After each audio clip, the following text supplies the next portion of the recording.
कुछ अल्फाज दबे हैं सीने में, सांसें भी ठंडी पड़ने लगी है। कैसे धड़के दिल इतना बूझ लिए, अब तो धड़कने भी कम पड़ने लगी है। जय हिंद दोस्तों, स्वागत है आपके अपने YouTube चैनल स्टडी वे 2.0 में। तो चलिए रुक्मिणी प्रकाशन के सेट नंबर के क्वेश्चन को आगे लेके बढ़ते हैं। आज पढ़ेंगे इस सेट में सेट नंबर 13। सेट नंबर 12 तक बताया जा चुका है फ्रेंड।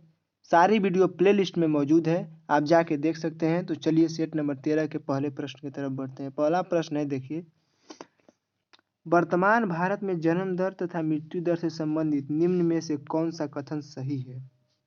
तो सही है, देखिए, भारत में प्रतिदिन बच्चों की संख्या, जन्म लेने की संख्या बढ़ रही है तो मृत्यु भी हो रही है। तो हम यह नहीं कह सकते हैं कि जन्म दर बढ़ रही है और मृत्यु दर गिर रही है। हम दोनों को जो है अनुपात मिला के देखते हैं तो जन्म दर तथा मृत्यु दर दोनों ही गिर रही है। तो इसलिए इस प्रश्न का आंसर हो जाएगा ऑप्शन नंबर सी, जन्म दर तथा मृत्यु दर दोनों गिर रही है। आगे देखते हैं क्वेश्चन नंबर 2। क्वेश्चन नंबर 2 बोल रहा है, निम्नलिखित बांध और उन नदियों का मेल मिलाए जिन पर ये बनाए गए हैं। यानी कि एक तरफ बांध का नाम है और दूसरे तरफ नदी का नाम है, और हमको यह देख के बताना है कि कौन सा बांध किस नदी पे है। तो देखिए, पहला फरक्का बांध बोला है, तो फरक्का बांध कहाँ है फ्रेंड? गंगा नदी पर है। फरक्का बांध गंगा नदी पे याद करेंगे। सेकेंड है टिहरी बांध। टिहरी बांध कहाँ है? भागीरथी नदी पे। सबसे बड़ा बांध टिहरी बांध, और सबसे लंबा बांध बोल देगा तो हीराकुंड बांध, जिससे कि आप लोग याद रखेंगे। आगे देखते हैं, थीन बांध बोला है। थीन बांध किस नदी पे फ्रेंड? रावी नदी पे। थीन बांध रावी नदी पे। और चौथा बोला है नागार्जुन बांध। नागार्जुन बांध किस नदी पे फ्रेंड? कृष्णा नदी पे। तो इस प्रश्न का आंसर हो जाएगा पहला का, देखिए, 3, दूसरा का 4, तीसरा का 2 और चौथा का 1। देखते हैं किस ऑप्शन में दिया हुआ है। तो देखिए ऑप्शन नंबर सी में 3, 4, 2 और 1। चलिए आगे देखते हैं क्वेश्चन नंबर 3। क्वेश्चन नंबर 3 बोल रहा है फ्रेंड, हदास पार्टी किस देश की राजनीतिक पार्टी है? तो हदास जो है कि इजराइल देश की राजनीतिक पार्टी है। किस देश की राजनीतिक पार्टी है फ्रेंड? इजराइल देश की राजनीतिक पार्टी है। हदास इजराइल देश की राजनीतिक पार्टी है। आगे देखते हैं, ओलंपिक ध्वज के संदर्भ में कौन सा सुमेलित नहीं है? तो ओलंपिक ध्वज के संदर्भ में देखिए, नीला जो है कि ध्वज यूरोप का होता है, बिल्कुल सही है। पीला ध्वज जो है कि एशिया का होता है, ये भी सही है।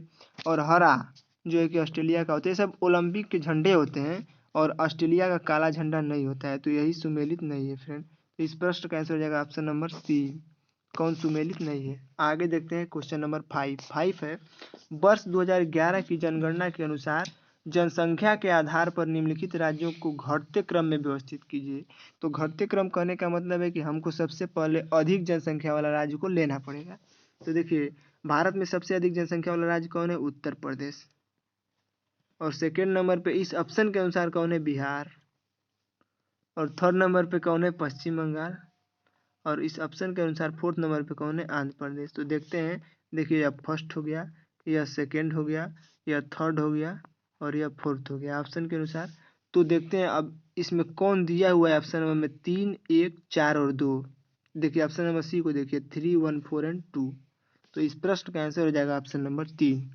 आगे देखते हैं क्वेश्चन नंबर 6 है, महाकाली नदी की एकीकृत विकास विषयक संधि तथा भारत महाकाली नदी की एकीकृत विकास विषयक संधि भारत तथा किसके बीच हस्ताक्षरित की गई है? यानी कि महाकाली नदी के बीच एक संधि हुआ है, जो कि भारत और भारत के साथ साथ किस देश के बीच की गई है? तो नेपाल के बीच। क्योंकि इसको ऐसे भी समझाया जा सकता है, क्योंकि महाकाली नदी कहाँ से निकलती है? नेपाल से। तो जाहिर सी बात है कि नेपाल से ही होगा, बांग्लादेश से तो निकलती नहीं है, भूटान से निकलती नहीं है, और पाकिस्तान से कोई नदी निकलती नहीं है। तो आप ऑप्शन से भी इसको बना सकते हैं कि नेपाल से। अगला है, यूगोस्लाविया की राजधानी कहाँ है? तो यूगोस्लाविया की राजधानी है फ्रेंड बेलग्रेड। कहाँ है? बेलग्रेड। अब इसमें कुछ और जान लेते हैं। देखिए, ताशकंद कहाँ की राजधानी है? तो ताशकंद कहाँ की राजधानी है? उज्बेकिस्तान की राजधानी है। कहाँ की राजधानी है? उज्बेकिस्तान। उज्बेकिस्तान की राजधानी ताशकंद, आप लोग याद रखेंगे। और बेल्जियम कहाँ की राजधानी है? तो ब्रुसेल्स। ब्रुसेल्स की राजधानी कहाँ है फ्रेंड? Belgium, Brussels. आगे देखते हैं क्वेश्चन नंबर 8। क्वेश्चन नंबर 8 बोल रहा है कि इनमें से विषम मध्य को चुनना है हमको। तो विषम मध्य की एशियान जो है कि एशिया का है, जो कि डेवलप, देखिए एशियन का फुल फॉर्म आपको बता देते हैं, association of south east Asia nation. और नाफा भी इन चारों में से विषम मद है नाटो, इसका हो जाएगा ऑप्शन नंबर सी। कौन हो जाएगा? नाटो। आगे देखते हैं क्वेश्चन नंबर 9। भारतीय थल सेना कितने कमानों में संगठित की गई है? तो भारतीय थल सेना 7 कमांडों में संगठित की गई है फ्रेंड। कितने कमांडों में संगठित की गई है? 7 कमांडों में संगठित की गई है। हम आपको उस कमांड के जो है कि नाम बता दे रहे हैं कमानों के, और उसका मुख्यालय भी बता दे रहे हैं। देखिए कौन कौन है, थोड़ा ऊपर करते हैं फ्रेंड। देखिए पहला होता है नॉर्थ कमांड यानी कि उत्तरी कमांड, इसका मुख्यालय उधमपुर। आप लोग सुनिए, लिखने में परेशानी हो रही है। सेकेंड होता है पश्चिमी कमांड, इसका जो है कि मुख्यालय होता है चंडी मंदिर, जो कि चंडीगढ़ में स्थित है। कौन है? पश्चिमी कमांड, वेस्ट कमांड। और तीसरा है दक्षिण पश्चिम यानी कि साउथ वेस्ट कमांड। और चौथा है कौन फ्रेंड? दक्षिण कमांड, केवल दक्षिण, साउथ कमांड। और पांचवा है मध्य कमांड यानी कि सेंट्रल कमांड, सीसी लिख सकते हैं या मिडिल कमांड, कुछ भी कह सकते हैं। और छठा है पूर्वी कमांड यानी कि ईस्ट कमांड। और सातवां है ट्रेनिंग कमांड। अब देखिए सबके मुख्यालय के बारे में बताते हैं। देखिए नॉर्थ कमांड का मुख्यालय है उधमपुर, पश्चिमी कमांड का मुख्यालय है चंडी मंदिर या चंडीगढ़, दक्षिणी कमांड का मुख्यालय है पुणे में, मध्य कमांड का मुख्यालय कहाँ है? लखनऊ में। और यहाँ से देखिए साउथ कमांड यानी कि दक्षिणी कमांड का मुख्यालय पुणे में आपको बताए हैं। ईस्ट कमांड पूर्वी कमांड का मुख्यालय कलकत्ता, और ट्रेनिंग कमांड का मुख्यालय शिमला में है फ्रेंड। तो ये थे भारतीय थल सेना के 7 कमांड। आगे देखते हैं क्वेश्चन नंबर 10। क्वेश्चन नंबर 10 है, निम्नलिखित शहरों में से किस शहर के निकट पालीताना मंदिर स्थित है? तो किस शहर के निकट स्थित है फ्रेंड? भावनगर के निकट स्थित है। किस शहर के निकट स्थित है? भावनगर के। इसको आप लोग याद रखेंगे, पालीताना मंदिर कहाँ स्थित है? भावनगर के निकट स्थित है। 11 नंबर क्वेश्चन है, निम्न में से कौन एकल नृत्य नहीं है? एकल नृत्य का माने का मतलब जो कि एकल नृत्य अकेले ही डांस किया जाता है, उसको एकल नृत्य कहते हैं।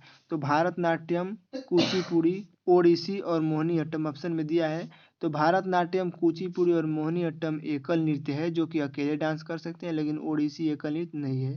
तो इस प्रश्न का आंसर हो जाएगा ऑप्शन नंबर बी, ओडिसी। आगे देखते हैं क्वेश्चन नंबर 12 है, इंडिया चाइना बाउंड्री प्लाम्बर्स 1846 से 1847 के लेखक कौन है? तो आप लोग याद रखिएगा, इंडिया चाइना बाउंड्री प्लाम्बर्स 1846 से 1947 के लेखक है एजी नूरानी। कौन है? एजी नूरानी।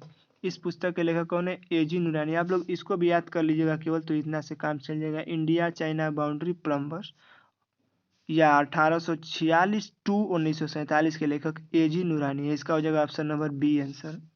आगे देखते हैं क्वेश्चन नंबर 13 है, स्थलाकृति अंश चित्र यानी शीट्स प्रकाशित करने की जिम्मेदारी निम्न संगठनों में से किसकी है? तो स्थलाकृति अंश चित्र यानी शीट्स प्रकाशित करने की जिम्मेदारी भारतीय सर्वेक्षण को है, SOI को है। किसको है फ्रेंड? SOI यानी कि भारतीय सर्वेक्षण को है। तो इसका हो जाएगा आंसर ऑप्शन नंबर डी।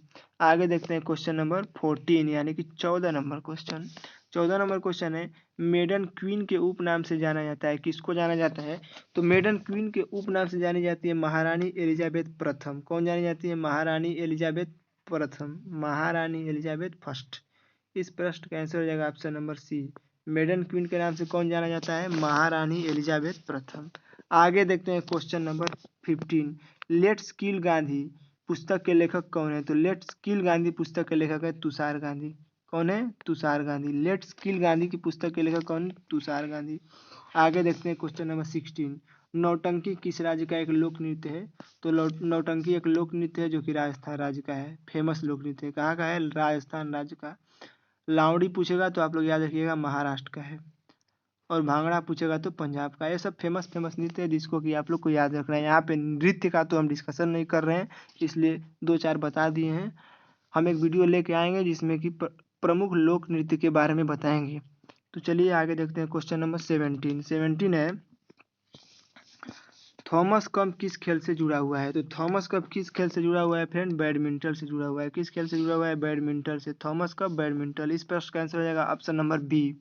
आगे देखते हैं क्वेश्चन नंबर 18 बोल रहा है, शब्द dog paddle, snow curling, gliding और टर्टल स्ट्रोक किस के साथ जुड़े हुए हैं? तो आप लोग याद रखिएगा, शब्द डॉग पैडल और उसके बाद स्नो कर्लिंग, ग्लाइडिंग और टर्टल स्ट्रोक जो है कि तैराकी के साथ जुड़े हुए हैं। किसके? ये सारे शब्द जो है कि तैराकी में प्रयोग किए जाते हैं। तैराकी करेंगे तो ये सारे शब्द आपको सुनने को मिलेंगे। जैसे में क्रिकेट से संबंधित है चाइना मैन, बीमर, उसी तरह तैराकी से ये सारे शब्द संबंधित हैं। आगे देखते हैं क्वेश्चन नंबर 19।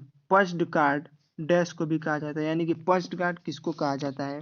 तो देखिए पंच कार्ड कहा जाता है होलेरिथ कार्ड को। किसको कहा जाता है? होलेरिथ कार्ड को। तो क्वेश्चन नंबर 19 का आंसर हो जाएगा option number A, Hollerith card को क्या बोला जाता है? पंच कार्ड बोला जाता है। आगे देखते हैं क्वेश्चन नंबर 20, आज का लास्ट क्वेश्चन फ्रेंड। 20 क्वेश्चन बोल रहा है कि नोबेल म्यूजियम विश्व में कहाँ पर स्थित है? तो आप लोग याद रखिएगा, नोबेल म्यूजियम विश्व में स्टॉकहोम में स्थित है। कहाँ स्थित है? स्टॉकहोम में। विश्व में स्टॉकहोम में नोबेल म्यूजियम स्थित है। तो चलिए फ्रेंड, ये थे आज के सेट नंबर 13 के 20 क्वेश्चन। आशा करते हैं कि सारे क्वेश्चन आपको याद हो जाएंगे। तो मिलते हैं नेक्स्ट वीडियो में अगले सेट के साथ। तब तक के लिए जय हिंद।